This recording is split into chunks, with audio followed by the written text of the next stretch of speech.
नमस्कार मित्रांनो, स्वागत आहे तुमचं आपल्या चॅनलवर।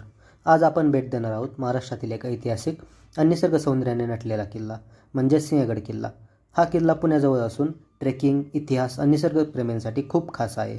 तर चला आजचा संपूर्ण प्रवास तुमच्यासोबत अनुभवूया। सिंहगड किल्ला पुण्यापासून सुमारे 30 किलोमीटर अंतरावर आहे। आपण इथे स्वतःच्या गाडीने किंवा बसने सहज पोहोचू शकतो। रस्ता खूप सुंदर आहे। दोन्ही बाजूला डोंगर, झाडं आणि थंड हवा अनुभवायला मिळते। पावसाळ्यात तर हा प्रवास अजून मनमोहक वाटतो। सिंहगड किल्ल्याचं पूर्वीचं नाव कोंढाणा किल्ला होतं।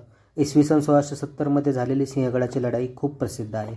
या युद्धात तानाजी मालुसरे यांनी आपल्या प्राणांची आहुती दिली। तानाजींच्या बलिदानानंतर छत्रपती शिवाजी महाराज म्हणाले, गड आला पण सिंह गेला, आणि तेव्हापासून या किल्ल्याला सिंहगड असं नाव पडलं। इथे आपण पाहू शकतो तानाजी मालुसरे यांचं स्मारक, तसेच कोंढाणेश्वर महादेव मंदिर, पुणे दरवाजा, कल्याण दरवाजा, देव टाके आणि अमृत टाके। इथून दिसणारा पुण्याचा नजारा खूप सुंदर आहे। सिंहगडावर आल्यानंतर झुणका भाकरी, पिठलं भाकरी, कांदा भजी खाल्ल्याशिवाय ट्रिप पूर्ण होत नाही। थंड हवेत गरम भाजी आणि ताक खूपच स्वादिष्ट लागते। इथला साधा पण खूपच चविष्ट ग्रामीण स्वाद आहे। इथून दिसणारा सनसेट आणि आजूबाजूचा परिसर खूपच मनमोहक आहे। ढगांमध्ये हरवलेला सिंहगड पाहणं म्हणजे एक वेगळाच अनुभव। फोटोग्राफी आणि व्हिडिओग्राफीसाठी हे ठिकाण परफेक्ट आहे। पायरी मार्गाने आपण पुढे पोहोचलो आणि यापुढे आपल्याला कड्यावरून संपूर्ण दृश्य दिसते। तर आपला येण्याचा रस्ता तसेच आजूबाजूची गावे या ठिकाणाहून आपल्याला दिसतात। या ठिकाणाहून धरणक्षेत्रसुद्धा आपल्याला दिसते। पानशेत धरण तसेच खडकवासला धरणाचा काही भाग या ठिकाणाहून आपल्याला दिसतो। तर ज्या ठिकाणाहून आम्ही आलो होतो त्या ठिकाणच्या रस्त्याची पाहणी केली आणि येथून पुढे आपण आता तोफखान्याकडे जाणार आहोत।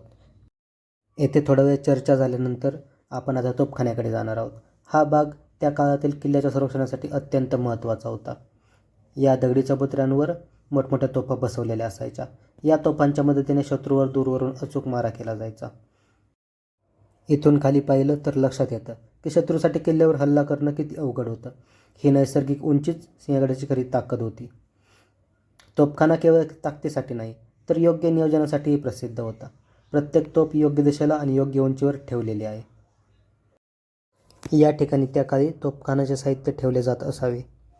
तर या ठिकाणाहून पुढे गेल्यानंतर आपल्याला मोठ्या तोफा दिसतात।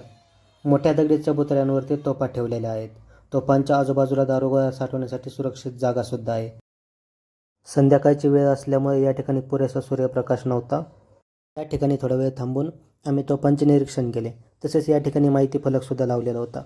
तर माहिती फलकावरची माहिती वाचून आम्ही आता पुढे जाणार आहोत कोंढाणेश्वर मंदिर आणि तानाजी मालुसरे यांच्या स्मारकाकडे। तर या ठिकाणी सूर्यास्तसुद्धा झालेला होता। सूर्यास्त झाल्यानंतर आभाळ असे पिवळे आणि लाल झाले होते। तसेच सिंहगड किल्ल्यावरील रेडिओ स्टेशन हे आधुनिक काळातील महत्त्वाचे वैशिष्ट्य आहे। याचा त्या काळाशी थेट संबंध नसला तरी भारताच्या आधुनिक इतिहासात त्याचे महत्त्व मोठे आहे। ब्रिटिश काळात आणि नंतर स्वातंत्र्यानंतर सिंहगड किल्ल्याचा वापर दूरसंचार आणि रेडिओ प्रसारणासाठी करण्यात आला। उंचीवर असल्यामुळे सिंहगड हा रेडिओ सिग्नलसाठी आदर्श ठिकाण ठरला। पुणे आणि आसपासच्या भागात रेडिओ सिग्नल पोहोचवणे तसेच लष्करी आणि शासकीय संदेशवहनासाठी याचा उपयोग केला जातो।